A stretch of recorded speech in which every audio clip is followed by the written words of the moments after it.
O evangelho que nós anunciamos não é uma ruptura com o Antigo Testamento.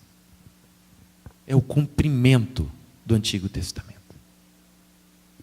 Quando você abre sua Bíblia e vê logo na queda do homem, narrada em Gênesis 3, o versículo 15 diz assim, falando já sobre o castigo e sobre a redenção do homem: porém, inimizade entre ti e a mulher, entre a tua descendência e o seu descendente. O seu descendente.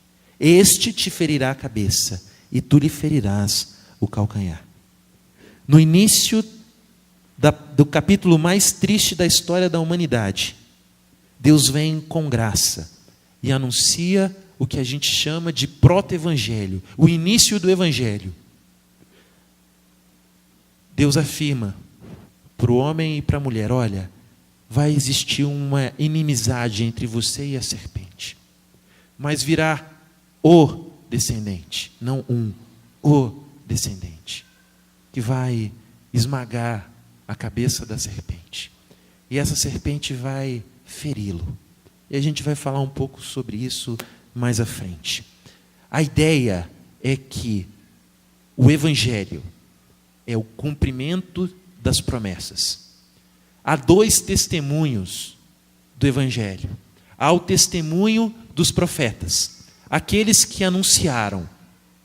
O anúncio não é o evangelho. O evangelho é o cumprimento do anúncio.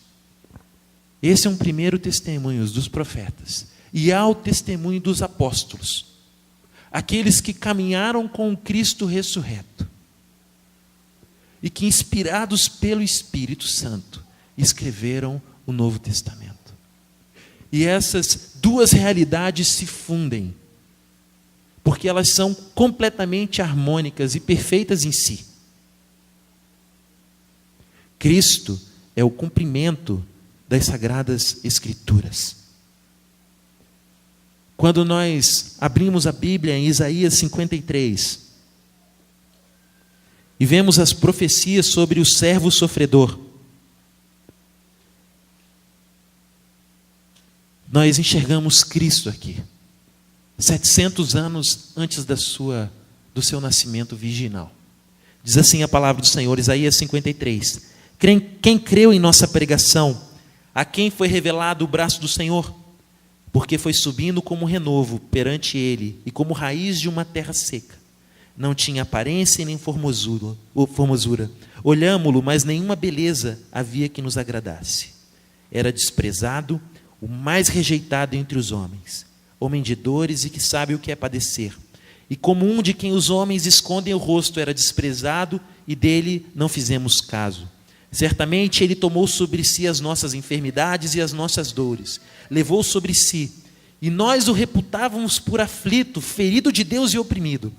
Mas ele foi transpassado pelas nossas transgressões e moído pela nossa iniquidade. O castigo que nos traz a paz estava sobre ele, e pelas suas pisaduras fomos sarados. Todos nós andávamos desgarrados como ovelhas, cada um se desviava pelo caminho, mas o Senhor fez cair sobre ele a iniquidade de nós todos. 700 anos antes da vinda de Jesus, Isaías profetizava sobre o servo sofredor. O servo sofredor é o Messias exaltado. O Messias prometido é o Filho do homem. Jesus, na sua vida, morte e ressurreição, é o cumprimento das promessas feitas por Deus.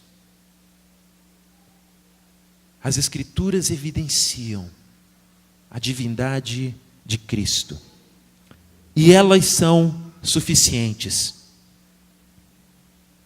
O Evangelho é harmônico como as profecias e é o cumprimento delas. E as Escrituras, o testemunho dos profetas e dos apóstolos é o suficiente. Basta a Bíblia. Basta a Bíblia. Nada precisa ser adicionado. Não há revelação posterior. Não há uma explicação, segundo Allan Kardec, do Evangelho. Não há uma explicação, segundo Ellen White, da Bíblia. Uma nova inspiração. Isso não é necessário. A Bíblia se basta. A Bíblia se basta.